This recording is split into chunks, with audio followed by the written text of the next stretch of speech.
हमारे देश की पहली शिक्षिका टीचर माता सावित्रीबाई फुले के जन्म दिवस पर आप सबको बहुत बहुत शुभकामनाएं। मेरा आप सबसे अनुरोध है कि आप एक तो इसकी आवाज गूंजती है, थोड़ी कम आपको समझ में आएगी। एक आप ना बोलें तो अच्छा रहेगा। आप अपनी बातें घर जाके कर सकते हैं। यहाँ पे पंडाल में आप एक दूसरे से बात ना करें ताकि आपको बात पूरी समझ में आए। मैं मेरी माताओं से, बहनों से रिक्वेस्ट करूंगा कि आप आगे आ जाएं। आपने मुझे यहाँ पे आमंत्रित करके जो मेरा मान सम्मान आप लोगों ने बढ़ाया, जो बहुजन समाज का जो मान सम्मान आप लोगों ने बढ़ाया, बहुजन समाज इसके लिए आपका कर्तव्य है, आपका आभारी है। साथियों, मेरी माताएं, बहनें, प्यारे बच्चों, ये देश कभी एक समय में महान राष्ट्र होता था। इस देश में किसी भी प्रकार की कोई कमी नहीं थी। सब लोग समान होते थे। सब लोगों का आदर और मान सम्मान होता था। यह देश शिक्षा के क्षेत्र में पूरी दुनिया में एक महान राष्ट्र था। सारी दुनिया के लोग हमारे देश में पढ़ने आते थे। आपने देखा होगा तक्षशिला, नालंदा जैसी असंख्य यूनिवर्सिटियां थी, विश्वविद्यालय थे, जिसमें अंग्रेजों से लेके, अमेरिकन से लेके, यूरोपियन से लेके, चाइना से लेके सभी लोग इस देश में पढ़ने आते थे। क्योंकि ज्ञान सिर्फ हमारे पास था। और ज्ञान क्यों था? क्योंकि हमारे देश में तथागत गौतम बुद्ध जैसे महान वैज्ञानिक पैदा हुए। उस महान वैज्ञानिक ने पूरी दुनिया को एक नया सोचने का नजरिया दिया। जब पूरी दुनिया अंधविश्वास में डूबी हुई थी, तो तथागत गौतम बुद्ध ने इस दुनिया में लोगों को एक नया आयाम दिया, नया सोचने का तरीका दिया और एक मानवतावादी विचारधारा दी कि उन्होंने कहा कि सारी दुनिया में जितने लोग हैं, जितने चाहे वो महिलाएं हैं, पुरुष हैं, सभी एक समान हैं। जिस वक्त महात्मा बुद्ध इस दुनिया में आए और वो एक राजा के बेटे थे, आपने देखा होगा कि, आपने अगर नहीं सुना तो मैं आपको बता देता हूं, हमारे देश में 8 राष्ट्रकुल होते थे। कौड़ी वंश, शाक्य वंश, कुशवा वंश, लिच्छवी वंश, इस तरीके से हमारे देश में 8 गणराज्य, जिनको हम 8 गणराज्य होते थे। और उन्हीं गणराज्य में से तथागत बुद्ध, जो दुनिया में एक महान वैज्ञानिक कहलाए, वो शाक्य वंश से थे। और उनकी माता, वो कौड़ी वंश से थी। तो मेरे साथियों, हमारे यहां जात बरादरी नहीं थी। जो जातियां जो बनाई गई, जो तोड़ करके इस समाज को, इस देश के लोगों को जो तोड़ा गया, उस तरीके की जातियां हमारे यहां नहीं थी।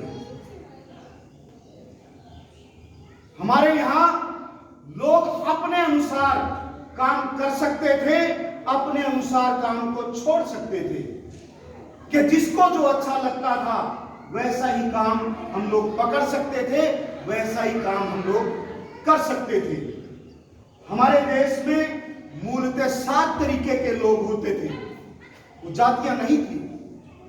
किसान कृषक वर्ग होता था, पशुपालक वर्ग होता था, जो दुकानदार होते हैं वो वर्ग होता था, मजदूर वर्ग होता था। मगर ये जातियां नहीं थी कि ये आदमी चमार है, ये आदमी वाल्मीकि है, ये आदमी माड़ी है, ये आदमी खटीक है, ये आदमी भाणक है। इस तरीके की हमारे देश में कोई जाति व्यवस्था नहीं थी। कुछ लोग आए इस देश में, कुछ लोग आए इस देश में, आपने देखा, मैं आपको बड़ी मोटी मोटी बातें आपको बताना चाहता हूं। आज भी अगर गांव में कोई भी सार्वजनिक कार्यक्रम होता है, सपोज पहले पुराने जमाने में सांग होते थे, उसमें भी जो सांगी होता था वो बोलता था बोल नगर खेड़े की जय। हमारे यहां पे नगर बसाए जाते थे। नगर बसाने का मतलब हमारे यहां गांव में जो नगर होते थे हमारे, वो प्रॉपर मेंटेन होते थे। बड़ी बड़ी लंबी लंबी चौड़ी सड़कें होती थी, सीवरेज होता था, ड्रेनेज होता था। ये सारी की सारी आपने अगर सिंधु घाटी की सभ्यताएं देखी हो, मोहनजोदड़ो और हड़प्पा की सभ्यताएं की खुदाई आपने देखी हो, तो उन खुदाई के अंदर वो सारे गांव निकले हैं। आप हिसार के पास में राखी गढ़ी जाइए, हमारे पूर्वजों के वो गांव पूरे राखी गढ़ी के अंदर खोद के निकाला गया, जिसके अंदर सीवरेज है। जो आज लोग परेशान हैं कि सीवर नहीं डलता, और सीवर डालने को ऐसा समझते हैं कि हमने बहुत बड़ा काम कर दिया। उस वक्त में हमारे पूर्वजों ने गलियों के अंदर सीवरेज की व्यवस्था की, हमारे पूर्वजों ने ड्रेनेज सिस्टम लगाया, हमारे पूर्वजों ने नगर के चारों ओर चार दीवारियां होती थी, दरवाजे होते थे, ताकि शाम को लोग अपने काम धाम से फुर्सत करके जब अपने घर की तरफ आए तो मेन दरवाजे बंद हो जाएं। इस तरीके की व्यवस्था हमारे देश में थी। हमारे पूर्वजों ने इस तरीके की कार्यशैली और इस तरीके की व्यवस्था हमारे लिए बनाई। इसलिए पूरी दुनिया में हम लोगों को सोने की चिड़िया कहा जाता है। इसीलिए कहा जाता था महिलाओं को बराबर के हक और अधिकार थे, पुरुषों के बराबर महिलाएं काम करती थी, और उसी तरीके का पारितोष उन महिलाओं को भी मिलता था। मगर हमारे देश में कुछ लोग आए जिन्होंने हमारे देश की, हमारे लोगों की ये जो समता मूलक और भाईचारे की जो व्यवस्था थी, उसको देखा कि ये तो लोग बड़े अमन और चैन के साथ सभी लोग ईमानदारी से रहते हैं, सब लोग नियमों में बंधे हुए हैं, सब लोग नियमों के तहत काम करते हैं, सब लोग जो है ना उसके बाद एक दूसरे से बैठ के मंत्रणा करते हैं। इनका तो जबरदस्त भाईचारा है। उन लोगों ने आके हमारे लोगों के अंदर फूट डालना शुरू किया, और वो फूट डालते डालते इस तरीके का अपने आप को डेवलप कर लिया कि हम लोग, उन्होंने कहा कि हम पवित्र हैं, और उन्होंने हमारे जो समाज की व्यवस्था थी उससे अलग कर लिया। और हमारे समाज में जो भाईचारे की रोटी बेटी का जो रिश्ता था, वो जब एक आदमी अपने आप को ऊपर उठा के बोल देता है कि मैं समाज से कोई रिश्ता नहीं रखना चाहता, तो दूसरे समाजों ने भी उसी पॉलिसी को अपनाना शुरू किया, और इसी तरीके से इस देश में जाति व्यवस्था का निर्माण हुआ। और यह जाति व्यवस्था आज जातिवाद का रूप ले गई है। जातिवाद और जाति में फर्क है। जाति से किसी को कोई दिक्कत नहीं, लेकिन जातिवाद से दिक्कत है। जाति का मतलब संविधान से पहले हम लोग जो जिस जात में पैदा हो गया वो उसी जाति का काम कर सकता था, वो जातिवाद। संविधान के बाद संविधान ने हमको मौका दिया, मौलिक अधिकार दिए कि कोई भी आदमी चाहे वो किसी भी जात बिरादरी में पैदा होता है तो कोई भी काम कर सकता है।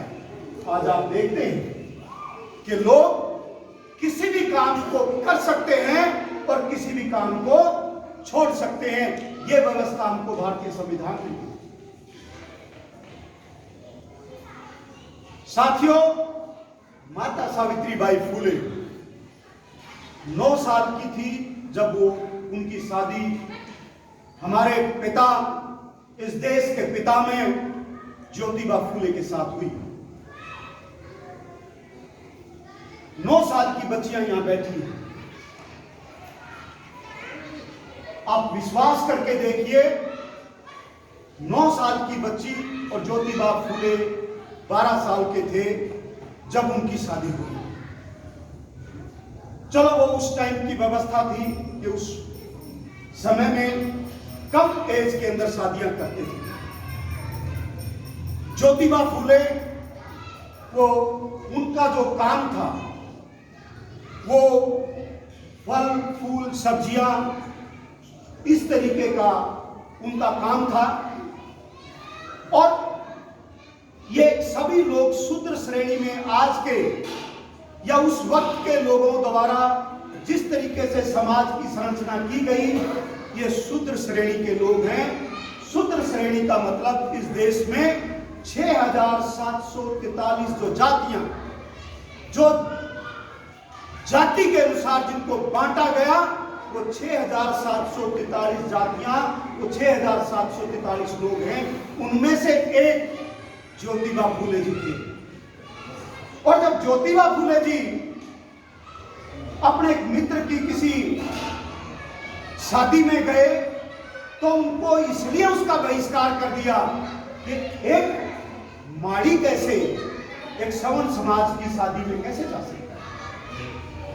तब ज्योतिबा फूले को लगा कि मेरे जैसा आदमी जो जमींदार भी है, जिसके पास जमीन भी है, अगर उसके साथ इस तरीके का अन्याय है तो जो लोग बेचारे जिनके पास कुछ नहीं है, उनके साथ क्या दिशा होगी, उनकी क्या दुर्दशा होगी। जब उन्होंने इस बात को समझा, तो जब वो समाज के लिए काम करने लगे तो उनके पिताजी गोविंद राव जी ने उनको घर से निकाल दिया। और घर से निकालने के बाद जब वो बाहर गए, उनके दोस्त थे उस्मान शेख। उस्मान शेख ने हमारे पिता में ज्योतिराव फूले की मदद की और उनको अपने यहां संरक्षण दिया। फिर उन्होंने माता सावित्रीबाई को सोचा कि मैं इसको सावित्री को पढ़ाता हूं कि हमारे देश में शिक्षा नहीं है और शिक्षा की वजह से ये जो हमारे लोगों का जो दुर्दशा है वो शिक्षा की वजह से है। उन्होंने पहले वो खुद शिक्षित हुए, उसके बाद हमारी माता सावित्रीबाई को उन्होंने शिक्षित किया। जब पहला स्कूल खोला तो ज्योतिराव फूले जी ने जो महिलाओं के लिए जो स्कूल खोला, उन्होंने महिलाओं को टीचर अध्यापक रखने के लिए बात की, तो उस स्कूल में कोई भी जाने को तैयार नहीं था। उन्होंने कहा कि ये जो स्कूल खोला है इसमें महिलाओं को शिक्षा दी जाएगी और महिलाओं को शिक्षा करना, महिलाओं को शिक्षित करना इस देश के धर्म के अनुसार पाप कर्म था, एक बहुत बड़ा पाप कर्म था। तो उस स्कूल में कोई भी आदमी, कोई भी महिला शिक्षा देने के लिए तैयार नहीं हुई। हमारे पितामह ने माता सावित्रीबाई को पढ़ाया। आप देखिए हमारे पिता की कितनी बड़ी ताकत होगी कि उन्होंने अपनी पत्नी को, हमारी माता को शिक्षित किया और शिक्षित करने के बाद कहा कि तुम मत मेरे स्कूल में पढ़ाने के लिए अपने बच्चों को भेजिए, अपनी औरतों को भेजिए, मैं अपनी महिला को, अपनी पत्नी को पढ़ाऊंगा। और उनको टीचर की ट्रेनिंग दिलवाया और टीचर की ट्रेनिंग दिलवा के माता सावित्रीबाई फूले ने स्कूल में शिक्षिका बन के हमारे जैसे बच्चों को पढ़ाया।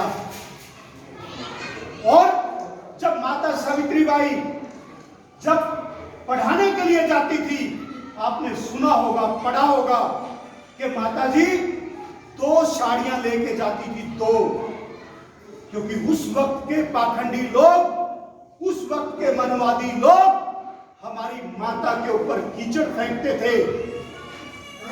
हमारे ही लोग, हमारे ही समाज के लोग माता सावित्रीबाई पे कीचड़ फेंकते थे।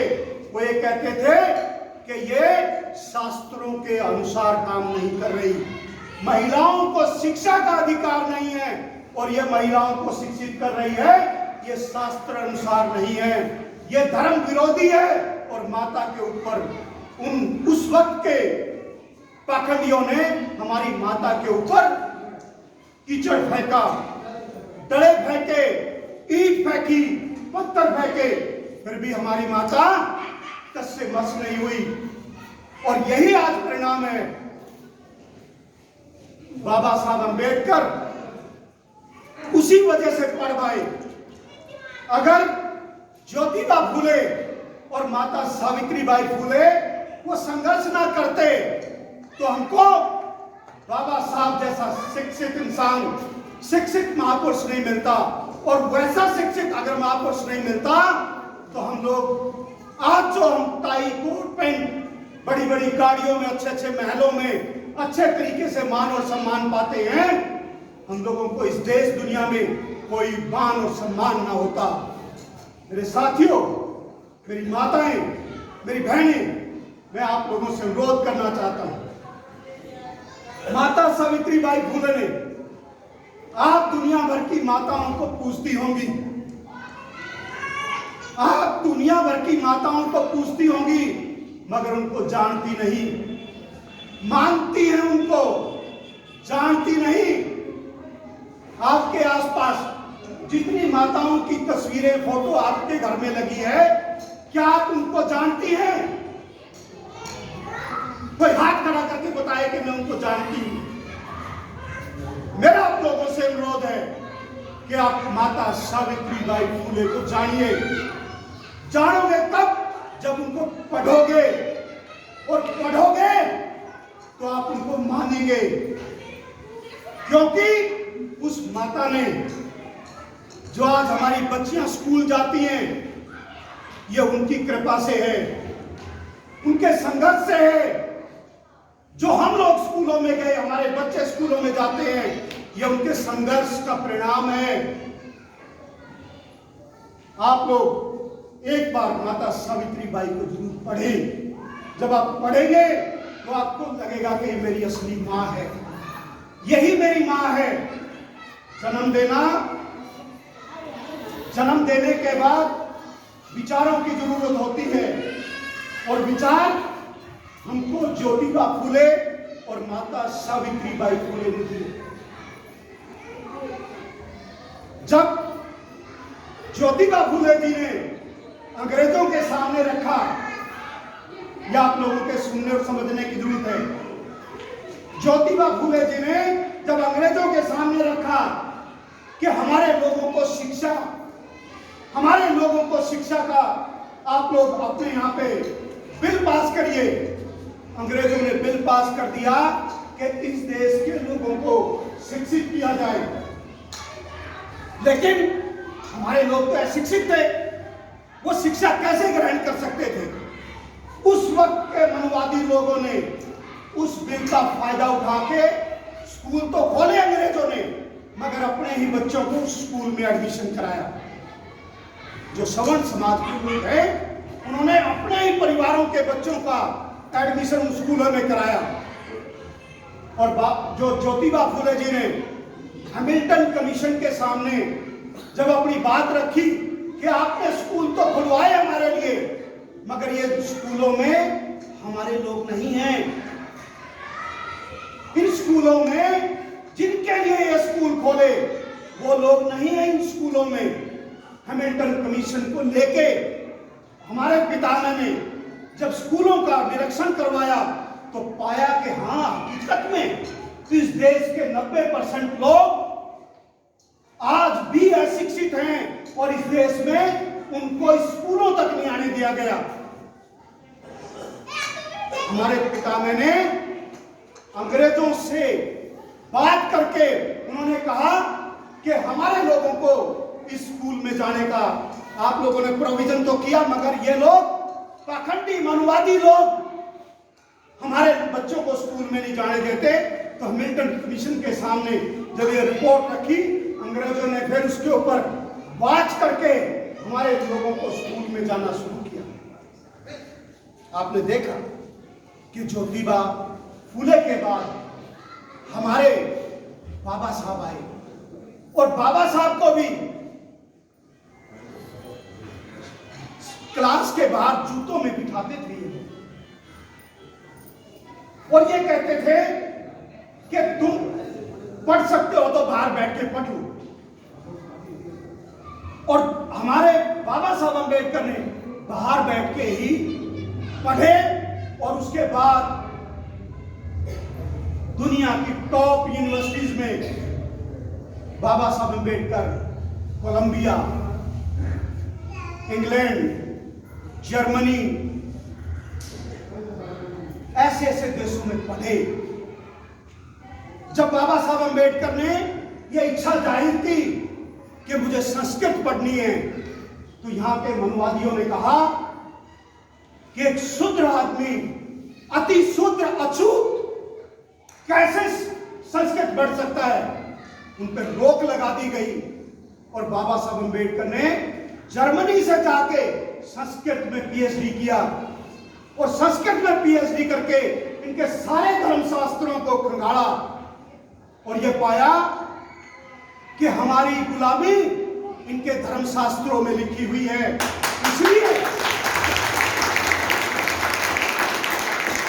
इसलिए हमको उस वक्त बाबा साहब अम्बेडकर ने कहा था कि मैं हिंदू पैदा हुआ, मेरे बस की बात नहीं, मगर मरूंगा नहीं।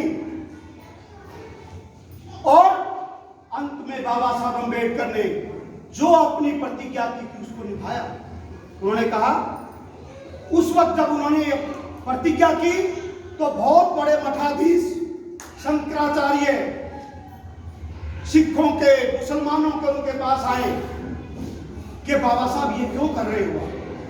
बाबा साहब ने कहा कि इस देश के 90% लोगों का गुलामी आपने शास्त्रों में लिख रखी है, यह शास्त्र मुझे मंजूर नहीं। अगर आप चाहते हो कि मैं इसी आपके आसपास रहूं तो आपको एक अलग से पवित्र किताब का निर्माण करना पड़ेगा जिसमें सारे लोगों को समान अधिकार हो, सब लोग बराबर हो, महिलाएं बराबर हो, आदमी बराबर हो। उन्होंने कहा हम शास्त्रों के अनुसार चल सकते हैं क्योंकि उनके शास्त्रों में महिलाओं को कोई अधिकार नहीं, महिलाओं को न पढ़ने का न पढ़ाने का। इवन उनके शास्त्रों ने उस वक्त में 10 साल की बेटी और 50 साल का दूल्हा शादी होती थी। अब 10 साल की लड़की है, 50 साल का आदमी, उस वक्त में मुश्किल से 60 साल की उम्र होती थी आदमी की। 10 साल पे वो निपट लेता था। अब वो बेचारी, उसकी क्या दुर्दशा बनाते थे ये लोग, उसको गंजा कर देते थे, उसके बाल बिल्कुल प्लेन कर देते थे, उसको सारी चीजों से दुख उसके अंदर समा देते थे, उसको बेचते भी थे, महिलाओं को बेचते भी थे। हमारी माता सावित्रीबाई फूले ने इन सारी परेशानियों से वो लड़ी और आज जो कॉन्स्टिट्यूशन में, संविधान में जो चीजें लिखित हैं वो ज्योतिबा फूले और माता सावित्रीबाई फूले की सोच का, उसके अंदर कम से कम 90% हिस्सा हमारे देश के संविधान के अंदर। एक बात हो, आप लोग, आपके बच्चे स्कूलों में पढ़ते